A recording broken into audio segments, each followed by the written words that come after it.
वो हेल्दी हैं? देखिए, अगर माँ घर पे बना के दे रही है तो हेल्दी है।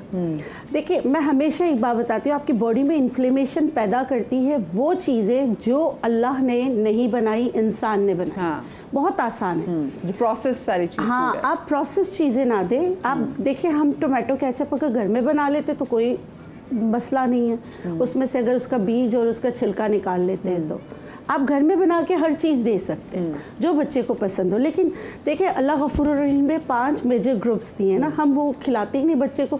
बच्चे का टेस्ट बड डेवलप करना माओ का काम है। मैं हमेशा ये कहती हूँ कि आप चले, हमने नहीं खाया। देखिए, बहुत सारे मेरे पास पेशेंट आते हैं, मैं उनको कहती हूँ आप देसी घी बच्चों को दे, वो कहती वो आती है फौरन। मैं कहती हूँ जब आप ऐसा करेंगी तो आप अपने बच्चों को कैसे ट्रीट करेंगे? पता नहीं। और कौन सा देसी घी लेते हैं जिसमें से बदबू आती है? देसी घी खुशबू आती है, खुशबू है उसमें। मतलब देखिए, हर एक का अपना वो है ना कि उनको देसी घी नहीं अच्छा लगता, मक्खन नहीं अच्छा लगता। लेकिन फिर भी अब की जो माएँ हैं वो उनको अब इतना अवेयरनेस हो गए, वो कहते हैं हम अपने बच्चों को मक्खन भी देते हैं, देसी घी भी देते हैं, क्योंकि वो ऑर्गेनिक उसकी तरफ बैक टू द रूट्स हो गए अपना। अब क्योंकि फैशन में भी है ना मसला, ये भी है। कॉलर हमारे साथ मौजूद है आपके लिए, आयशा। अस्सलाम वालेकुम जी। वालेकुम सलाम जी आयशा, क्या पूछना चाहेंगी? जी, मैंने ये पूछना है कि मुझे ना एथराइटिस है। एथराइटिस है, ठीक है। तो मुझे तकरीबन 4 साल से ये मसला हो रहा है। मैं यहाँ पे लाहौर रूमेटोलॉजिस्ट हैं एक, उनके पास जा रही हूँ 4 साल से। तो मुझे स्टेरॉइड्स दे रहे हैं। अच्छा। मुसलसल ना, जब स्वेलिंग खत्म हो जाती है फिर वो छुड़वा देते हैं, जब दोबारा से स्वेलिंग होना शुरू हो जाती है फिर से वो स्टेरॉइड शुरू करवा देते हैं। तो मैंने ये पूछना है कि स्टेरॉइड के अलावा इसकी कोई मेडिसिन नहीं है? अच्छा, क्योंकि मुझे सी सेक्शन के बाद हुआ था, मेरी बेटी एथराइटिस कौन सा है? रियोमेटाइड एथराइटिस है जिसमें जोड़ आपके सूज जाते हैं और हड्डियां थोड़ी टेढ़ी हो रही हैं, वो वाली की बात कर रही हैं आप? बिल्कुल जी बिल्कुल। सिर्फ हाथों और पाँव में ये मसला है। हाँ, मतलब ये इन्फ्लेमेशन पहले आती ही छोटे जोड़ों में है ना। वो कह रहे बच्चे की डिलीवरी के बाद से उनका मसला हुआ। ठीक है आयशा, हमारा शो देखते रहे, हम आपको हर पर्सपेक्टिव से ना इसका इलाज बताने की कोशिश करते हैं। पहले अगर मैं फारूक साहब आपसे शुरू करूँ। जी, रूमेटॉइड आर्थराइटिस के लिए ये हिजामा करवाएं। इसके वीकली सेशंस होंगे 8-10। अगर बहुत ज़्यादा पुराना है तो ये तकरीबन कोई 15 से 20-22 सेशंस भी ले सकता है। कोई अच्छा एक्सपर्ट हो और उससे हिजामा करवाएं, ये ठीक हो जाता है, कोई इशू नहीं। अगर फ्रेम टेढ़ा भी हो ना, बिल्कुल टेढ़ा हो जाए यूँ, ये भी सीधा हो जाता है हिजामा से। अल्हम्दुलिल्लाह। तो कोई अच्छा, जहाँ से भी हैं या जिस शहर से भी हैं, वहाँ अच्छा एक्सपर्ट देख के हिजामा करवाएं। ओके, ठीक है। ये तो शेखुपुरा से उनकी कॉल भी थी। अच्छा, आप गालिब? अच्छा, इसमें हम लोगों के यहाँ हिकमत में हम लोग कोशिश करते हैं कि किसी भी किस्म का अर्थराइटिस हो, एक तो हड्डियों की तकवीत के लिए दवा देनी है, लेकिन उसके साथ साथ एंटी टॉक्सिन, जो टॉक्सिन्स को प्रॉपर तौर पे रिलीज करे बॉडी से, फ्लश आउट करे, जिसकी वजह से बार बार सूजन हो रही है, इन्फ्लेमेशन हो रही है। तो टॉक्सिन्स की दवा अगर रेगुलर बेसिस पे दी जाए और हड्डियों की तकवीत की दवा दी जाए तो फिर इसका इलाज मुमकिन है। It can take up to 8 to 10 months, but ये क्योरेबल है और बिल्कुल हो सकता है। बिल्कुल हो सकता है। जी डॉक्टर साहिबा। अच्छा, देखिए, जहाँ तक मैंने इनकी बात सुनी, इन्होंने एक बात ये कही कि इनको डिलीवरी के बाद से ये प्रॉब्लम स्टार्ट हुई, तो मोस्ट लाइकली इनको रोमेटाइड नहीं है। फर्स्ट ऑफ ऑल इसकी डायग्नोसिस कंफर्म होनी चाहिए। रोमेटाइड के 2 स्पेसिफिक, एक तो जनरल टेस्ट होता है आरए फैक्टर, वो करवाएं, और उसके अलावा एक स्पेसिफिक टेस्ट होता है एंटी-सीसीपी एंटीबॉडी। अगर ये दोनों टेस्ट पॉजिटिव हैं देन यू हैव कंफर्मेशन कि आपको रोमेटाइड है। अदरवाइज जिस तरह वो बता रही हैं कि सिर्फ हाथों में और पैरों में प्रॉब्लम है, तो वो सर्जरी के बाद जिनकी डिलीवरी सी सेक्शन से होती है उनको ये प्रॉब्लम्स होती हैं। स्पाइन की अलाइनमेंट आउट हो जाती है, जिससे cervical pain, lumbar pain start हो जाते हैं। तो ये एक कॉमन प्रॉब्लम है। किसी भी किस्म की कोई सर्जरी हुई हो, कोई गिरा हो, कोई एक्सीडेंट हुआ हो, तो उससे स्पाइन की अलाइनमेंट आउट हो जाती है। उससे फिर स्पाइन की नर्व, सर्वाइकल स्पाइन की नर्व्स पे, लंबर स्पाइन की नर्व्स पे प्रेशर आता है। उससे फिर आपको हाथों में और पैरों में पेन आ सकता है। तो मोस्ट लाइकली इनकी डायग्नोसिस कंफर्म नहीं है। ठीक है, एक तो इनकी डायग्नोसिस कंफर्म होनी चाहिए, अननेसेसरी स्टेरॉइड नहीं देने चाहिए। अगर इनको रोमेटाइड नहीं है तो देयर इज़ नो नीड कि इनको स्टेरॉइड दिए जाए। वो तो बड़ा खौफनाक हो जाएगा। अच्छा, देखिए, अगर आपको कोई भी किस्म का एथराइटिस है ना, रियोमेटॉइड आर्थराइटिस जिसमें इम्यून डिसऑर्डर है, उसमें आपकी इन्फ्लेमेशन आती है, आपके छोटे जोड़ पहले मुतासर होते हैं, शदीद दर्द करते हैं, जुड़ते नहीं, हाथ बिल्कुल रेड हो जाते हैं। इसकी होम्योपैथिक में भी मेडिसिन होती है, इसकी हर्बल में भी होती हैं। आज जो मैं एक दर्द के लिए बता रही हूँ ना, ये आप भी इस्तेमाल करें और अपना जो आप स्टेरॉइड्स ले रहे हैं वो आपका डॉक्टर ही टैपर करेगा। कभी भी ये ना करें कि आप कोई भी रेमेडी स्टार्ट करें और फ़ौरन अपने स्टेरॉइड्स छोड़ दें। तो ये आप अपनी बॉडी के साथ, अपने आप के साथ आप जो है ना अच्छा नहीं करेंगी।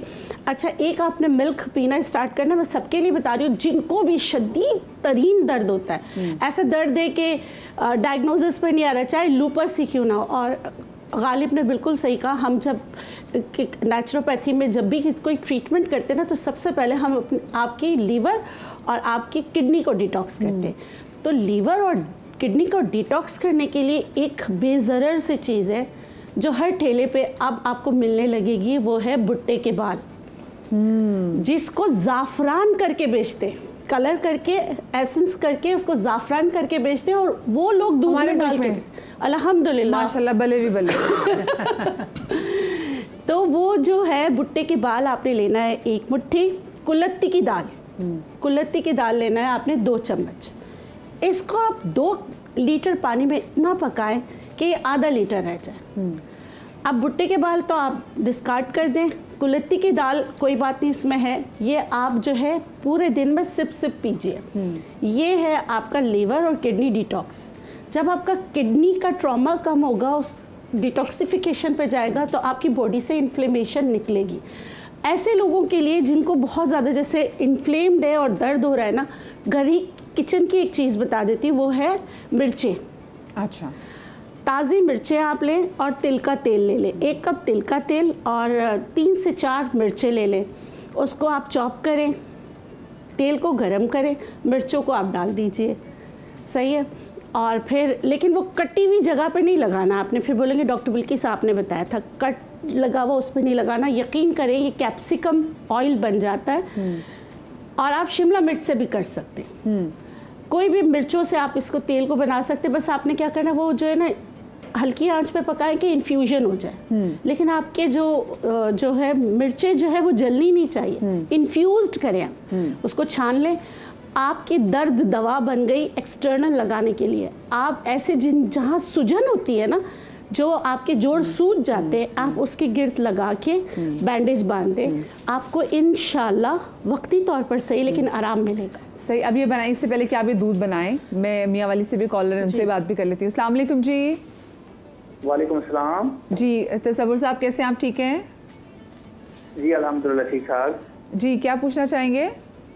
मैडम मैं मेहनत मजदूरी करता हूँ ज़्यादातर, ये वो जो है ना मजदूरी, सीमेंट, तगारी, ईंटों का काम, एक जगह से दूसरी जगह पे उठा के आना जाना, तो टखनों में बहुत ज़्यादा दर्द होता है। तो सुबह उठ के चलने में बहुत प्रॉब्लम होती है, और उसके बाद जो है ना नमाज में अत्तहियात पे जो बंदा बैठता है तो उसकी वजह से बंदा नहीं बैठ सकता। सही सही, ठीक है, बहुत शुक्रिया तसव्वुर भाई आपका। अच्छा, ये भी है हमारे जो वो भाई जो स्पेसिफिक उनकी फ़िज़िकल जो है वो मेहनत बहुत ज़्यादा है, तो उनको वाकई जो टखनों की इशू को बता रहे हैं, बहुत सारे बंदों को देखा हमने। अच्छा देखिए, टखनों में कभी कभी लिगामेंट्स का इशू भी आ जाता है, जो कि ज़्यादा वजन उठाने की वजह से हो रहा होता है। तो अगर ऐसा केस है, ज़ाहिर है बहुत सारी चीज़ें डायग्नोसिस के बगैर पॉसिबल नहीं होती। पॉसिबिलिटी है यूरिक एसिड भी बढ़ सकता है, पॉसिबिलिटी है लिगामेंट्स का इशू है, पॉसिबिलिटी है खुदा न खास्ता कोई हड्डी का इशू भी हो रहा हो, क्योंकि जब बहुत ज़्यादा वजन उठा रहे होते हैं, और ऐसे भाई हमारे जो ये काम कर रहे होते हैं ना, उनके फुटवेयर इतना अच्छा होता है, और जो ज़मीन जिस पे ये काम कर रहे होते हैं वो बहुत अनबैलेंस्ड होती है, कहीं पत्थर, कहीं कंकरियाँ और सारी चीज़ें, तो उसकी वजह से कोई लिगामेंट भी डैमेज हो सकता है और हड्डी पे भी प्रेशर आ सकता है। तो विदाउट डायग्नोसिस पॉसिबल नहीं है। बट अभी जिस तरह मैंने पहले अर्ज़ की कि मैं एक तेल बनाना सिखाऊंगा, वो लिगामेंट्स की थोड़ी सी तकवीत के लिए भी बेहतर है, इसके साथ साथ जो पेन होता है उसको थोड़ा सा रिलीफ दे देगा। कोई साइड इफेक्ट्स नहीं है, तो वो इस्तेमाल किया जा सकता है सेकंड थेरेपी के लिए, बट डायग्नोसिस इंपॉर्टेंट है। Diagnosis important. जी बिल्कुल साहब, हम दूध भी बनाते हैं वो। जी ठीक है, आपने क्या करना है, मिल्क लेना है एक जैसे आपने 1 कप लिया, आप इसमें 1 कप पानी भी ऐड कर दीजिए। उसके बाद आपने धनिया, ये सर्कुलेशन ऑफ ब्लड को इतना ज़बरदस्त फास्ट करता है और आपकी बॉडी को डिटॉक्स करता है। जब आपकी बॉडी डिटॉक्स होती है तो आपके पेन मैनेज होते हैं, ब्लड सर्कुलेशन अच्छा हो जाता है। आपने 1 मुट्ठी या 25 से 30 धनिया के पत्ते आप इसमें डाल दीजिए। अच्छा, ये जो बच्चे स्कूल गोइंग बच्चे ना, वो भी शिकायत करते हैं कि जोड़ों में दर्द हो रहा है, तो आराम से आप ये उनको भी पिला सकते हैं। बड़े भी आप इसका इस्तेमाल कर सकते हैं। इसमें 1 कप पानी ऐड कर दीजिए, इसको इतना पकाए कि दोबारा ये 1 कप दूध की शक्ल में रह जाए। चाहे तो आप छान लीजिए, मिल्क आपका थोड़ा सा वो हो जाएगा, ग्रीन कलर का हो जाएगा।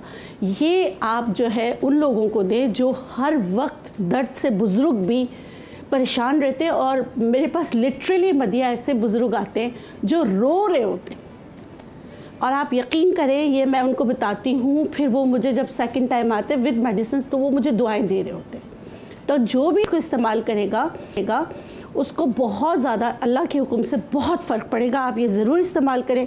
और मेरे भाई के लिए जो कह रहे हैं कि सुबह उठता हूँ तो मुझे पता है स्टिफनेस होती है, पेन होता है, यूरिक एसिड भी मसला हो सकता है, बहुत सारे रीजंस हो सकते हैं, लेकिन हर्बोलॉजी में एक बहुत अच्छी चीज़ है, वो है हर्मल। हर्मल के बीज, ये देखिए इतना सा लेना है आपने। इसको जो है ना आप मिल्क के साथ ले लें, अगर नहीं ले सकते तो आप जैसे कोकोनट मिल जाता है, सही है, उसके साथ आप ले लें, या भुने चने। भुने चने होते हैं ना, प्रोटीन का ख़जाना होता है, आप उनके साथ सिर्फ इनकी ले लीजिए तो इंशाल्लाह पेन मैनेज हो जाएगा। जब आप डॉक्टर के पास जाएंगे, कुछ लोग होते हैं एक दवा है उसको टॉफ़ी चॉकलेट की तरह खा रहे होते हैं, हाँ। ठीक है, तो आप समझ लें कि उसका ये जितने अरसे के लिए प्रिस्क्राइब्ड होती है ना, उतने अरसे के लिए खानी। अच्छा, इस दूध में हमने हरा धनिया डाला था जी, बस हरा धनिया, सिर्फ हरा धनिया, 1 कप दूध, 1 कप पानी, उसको इतना पकाया कि वो जो पानी जो है वो एवोपरेट हो गया, ख़त्म हो गया, आपका धनिया का इन्फ्यूजन मिल्क में हो गया।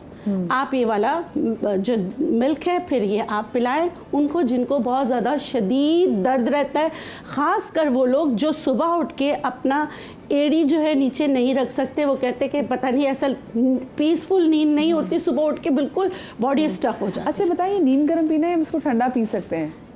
नीम गरम बेहतर है, लेकिन चले आप ठंडा पी लीजिए, लेकिन नीम गरम ज़्यादा बेहतर है। अच्छा जी, हमारे साथ कॉलर मौजूद हैं लाहौर से, आयशा। अस्सलाम वालेकुम जी।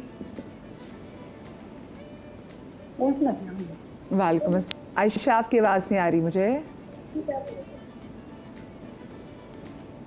हेलो, चलें ठीक है। अच्छा बिल्कुल साहब, हम दूसरी चीज़, अच्छा दूसरी चीज़, आप एक दर्द दवा बना के रखें, दर्दों की दवा घर पर। अजगन नागौरी आपने लेना है 50 ग्राम, ठीक है। अच्छा, आप दवा बने ना, आजकल जो ना सावन का मौसम है तो उसमें कीड़े पड़ जाते हैं, तो आप इनको रोस्ट कर लें हल्का सा। जैसे 50 ग्राम आपने लिया अजगन नागौरी, सौंठ आपने लिया 5 ग्राम। सौंठ डालने का मकसद ये है कि ये आपकी बॉडी में जज्ब अच्छी तरह हो जाए। अच्छा, और 5 ग्राम आपने लिए हरमल के बीज, ठीक है, और 5 ग्राम आपने सौंफ लिए, क्योंकि सौंफ आदित्य पे अगर किसी को किसी चीज़ से एलर्जी हो या निज़ाम हज़म का कोई मसला हो तो उसकी वजह से डाल दीजिए। अब इसको हल्का सा रोस्ट कीजिए, रोस्ट करके बाद ब्लेंड कर लीजिए। ब्लेंड करने के बाद आप जो है इसमें से 1 टीस्पून, पहले जब आप कोई भी हर्बल की चीज़ें इस्तेमाल करते हैं तो 1 टीस्पून आप ले लीजिए। विथ मिल्क लेते हैं तो बहुत अच्छा रिजल्ट होता है। रात को सोने से पहले लीजिए, पीसफुल नींद भी आएगी। इसमें जो चीज़ें यूज़ की ना, अजगन नागौरी जो है ये आपके लिए ब्रेन टॉनिक भी है, ब्रेन के साथ आपके मसल्स के लिए भी बहुत अच्छा है। अगर देखें ये हमारे जैसे पाकिस्तानी जिनसिंग है, जब इसकी रूट हम निकालते हैं ना तो बिल्कुल इंसानी शक्ल का बना हुआ होता है, तो ये आपके सर से लेके पाँव तक के लिए बहुत अच्छी चीज़ है। ये एंजाइटी, स्ट्रेस, टेंशन, डिप्रेशन की वजह से भी जिनका सर्वाइकल हो जाता है ना, कुछ लोग बहुत सोचते हैं ना, उनको भी सर्वाइकल का इशू होता है, तो ये उनके लिए भी बहुत अच्छा है। आप ये लीजिए, इंशाल्लाह आपको फ़र्क आ जाएगा। अच्छा, और बच्चों के लिए आप पूछ रही थी, तो बच्चों को तिल देने की आदत डालें। जैसे हम कुछ उनकी रोटी बनाते, कुछ भी करते हैं, उसमें तिल ऐड कर दें, उसमें आप तिल ऐड ज़रूर कर दें। तिल का वैसे जायका भी बहुत अच्छा होता है और बच्चे खा भी लेंगे। अच्छा, अब हम बहुत कैल्शियम खाते हैं, विटामिन D3 सब ले रहे होते, मगर फिर भी हमें फ़र्क नहीं आ रहा होता। वजह क्योंकि विटामिन K2 की कमी होती है। अब देखिए, अब तो जितनी भी सप्लीमेंट्स आ रहे हैं उसमें विटामिन K2 मौजूद होता है, ताकि वो जज्ब आपके हड्डियों में हो।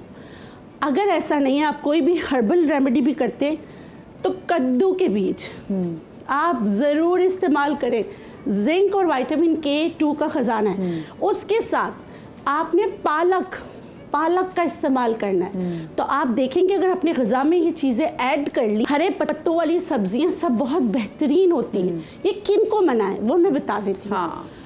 ये कैंसर की एक टाइप होती है जिसमें विटामिन K2 खाना मना होता है, उसमें नहीं खाना। या पालक आप खा रहे हैं, ये कौन से कैंसर की टाइप होती है साहबा? कैंसर, स्किन कैंसर का कुछ होता है जिसमें ब्लीडिंग ज़्यादा हो रही होती है, तो K2 जो है ना फिर उनको खाना मना होता है। तो इस वजह से साफ डॉक्टर कह देते हैं कि आपको विटामिन K2 नहीं खाना, तो उसमें आपको मना है। उसके अलावा जो भी ये खाएगा वो K2 का पहाड़ चढ़ जाएगा। तो इतना ये अच्छी चीज़ है कि आप अपनी अद्वियात के साथ ना एक मुट्ठी लाजमी लिया करें, एक मुट्ठी नहीं तो एक चम्मच लिया करें, ताकि चबा के लें, ब्लड स्ट्रीम में कैल्शियम ना जाए, आपकी हड्डियों का जो है ना। बल्कि साहब इसको कैसे लें? इसको चबा के लें, कैसे खाएं इसको? या फिर हम उसका सफूफ टाइप बना लें? नहीं, चबा लें।